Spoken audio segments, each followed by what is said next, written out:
আসসালামু আলাইকুম। আজকের এই ভিডিওতে আমরা দেখব কিভাবে মেসি ডাটাগুলো রিমুভ করে ক্লায়েন্টকে একটি ফ্রেশ এক্সেল শিট দেওয়া যায়। এক্সেলে কাজ করার সময় আমরা ক্লায়েন্ট থেকে অনেক সময় অনেক ধরনের ডাটা শিট পেয়ে থাকি। ফর এক্সাম্পল, এই যে ধরেন এই ডাটা শিটে আমরা দেখতে পাচ্ছি যে ক্লায়েন্টের যে ডাটা সেটা কিন্তু একটা রর ভিতরেই আছে। Facebook link, website link, number, আপনার হচ্ছে যে ইমেল, সবকিছু কিন্তু একটা রোয়ের ভিতরে আছে।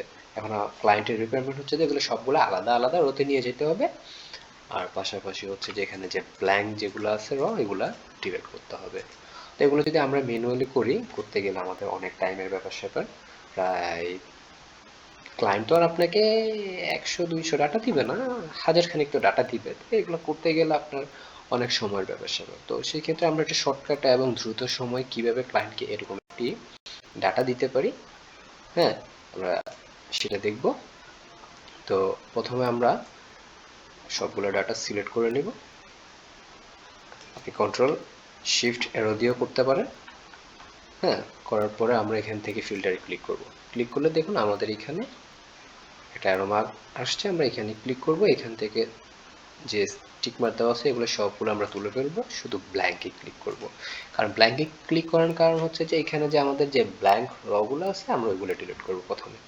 তো এরপর আমরা এখান থেকে ওকে দিব।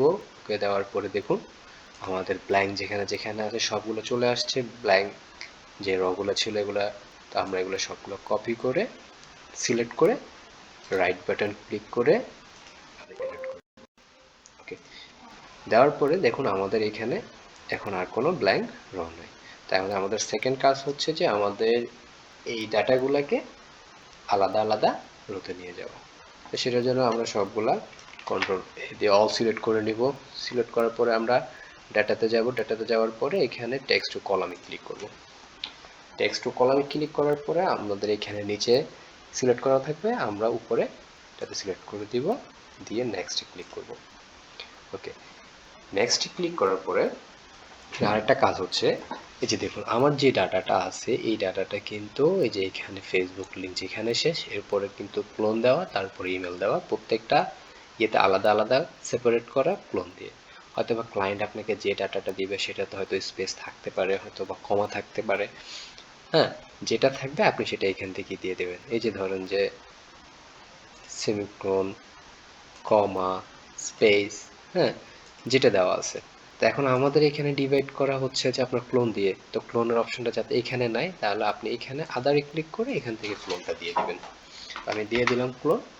ক্লোন দিয়ে দেওয়ার পরে আমি এখান থেকে নেক্সট ক্লিক করব, দেন ফিনিশ। দেখুন সবগুলো ডাটা আলাদা হয়ে গেছে। এখন দেখতে জিনিসটা কিন্তু অনেক বিশ্রী লাগতেছে। তো আমি প্রথমে র আর কলাম এগুলো সেট করে নিব। কন্ট্রোল এ পুরোটা সিলেক্ট করলাম, দেন হোমে যাব। যাওয়ার পরে আমরা এখান থেকে অটো ফিট র হাইট ক্লিক, দেখুন হয়ে গেছে। তাহলে সহজে আমরা এটা সেপারেট করে ফেলতে পারলাম। এরপর আমরা এটাকে সুন্দর করে একটা বক্স আকারে সাজিয়ে নিই।